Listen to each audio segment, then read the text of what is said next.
Etikable donc est une société coopérative qui a comme objet social de faire du commerce équitable.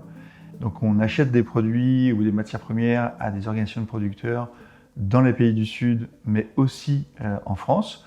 On transforme les produits, on les conditionne et puis on les distribue dans les réseaux de la grande distribution. C'est quoi le commerce équitable? Moi j'aime bien dire que c'est une manière de faire du commerce qui doit avoir de l'impact pour les producteurs des produits qui seront commercialisés. Ça veut dire qu'on achète les produits à un prix qui est fixé sur le coût de revient, plus une rémunération, plus une prime de commerce équitable qui va permettre au producteur et à sa coopérative d'investir sur le long terme. C'est une relation durable. Et puis, il y a une relation durable aussi avec les consommateurs. Les consommateurs qui ont un rôle important dans cette démarche, puisqu'ils s'engagent, en achetant un peu plus cher les produits, à avoir de l'impact auprès des producteurs. Bon, aujourd'hui, tout le monde parle de l'entreprise à impact. Alors nous, quand on parle d'impact, on parle d'impact vers une transition agroécologique et sociale. C'est-à-dire que sur le niveau de vie, sur l'organisation, sur la démocratisation de l'organisation coopérative, ça va être aussi sur l'amélioration des produits, sur les conditions de production, conditions qui vont être de plus en plus écologiques, agroécologiques, donc une préservation de la biodiversité. Et donc, Etikable, c'est une SCOP. Et c'est quoi une SCOP? Alors, une SCOP, c'est une société coopérative et participative. C'est une forme d'entreprise dont les associés, les propriétaires, sont les salariés qui travaillent à l'intérieur. Et chez Etikable, 99,9% du capital est détenu par les salariés qui font fonctionner l'entreprise. Les décisions sont prises sur un ratio un homme, une voix. Chacun, quelle que soit la quantité de capital qu'il détient, chacun va avoir le même poids dans les décisions de l'Assemblée générale. Donc ça veut dire qu'il faut concevoir une manière de manager les équipes tout à fait participative pour que l'ensemble de la dynamique puisse fonctionner. Là, il y a un nouveau projet qui est juste là derrière nous. Comment c'est arrivé de construire une chocolaterie? C'est une idée qui date pratiquement dès le début d'Etikable. On a commercialisé des produits et des tablettes de chocolat dans les réseaux de la grande distribution. Puis quand on a réussi à avoir un niveau d'activité qui le permettait, on a décidé, c'est une décision stratégique qui a été prise avec l'ensemble des sociétaires, d'intégrer la transformation.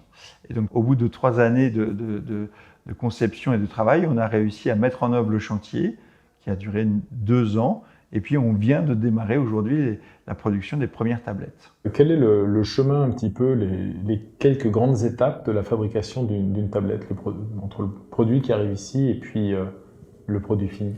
Alors le produit qui arrive ici, donc on a de la masse de cacao, on a du lait, on a du sucre. L'ensemble de nos ingrédients sont des ingrédients bio et équitables, 100% bio, 100% équitables. Donc dans un premier temps, on va faire fondre les masses de cacao, on va les mélanger avec le beurre de cacao et le sucre et le lait si on fait du chocolat au lait. Ensuite, on va les broyer et puis après le broyage, on va faire du conchage.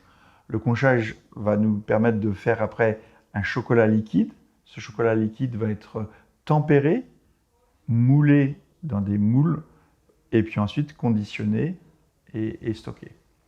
Dans le milieu du chocolat, il y a deux grands types d'organisation. Il y a les tout petits producteurs de chocolat, qui sont en général, qu'on connaît maintenant, qui deviennent un peu à la mode, c'est les bean to bar, qui ont quelques machines et qui font de la fève jusqu'à la tablette. C'est de l'artisanat. Et nous, on a essayé de faire une adéquation entre l'artisanat et l'industriel. Donc on a acheté des machines qui sont des machines industriels, qu'on a pris de petite taille pour pouvoir être très souple en termes de production, mais quand même avoir des machines qui nous permettent de faire de la qualité à un niveau industriel.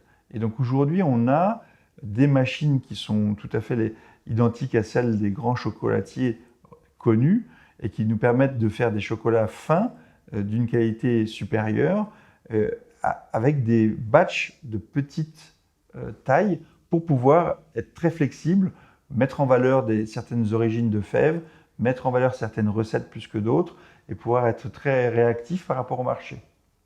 Alors pourquoi ici ?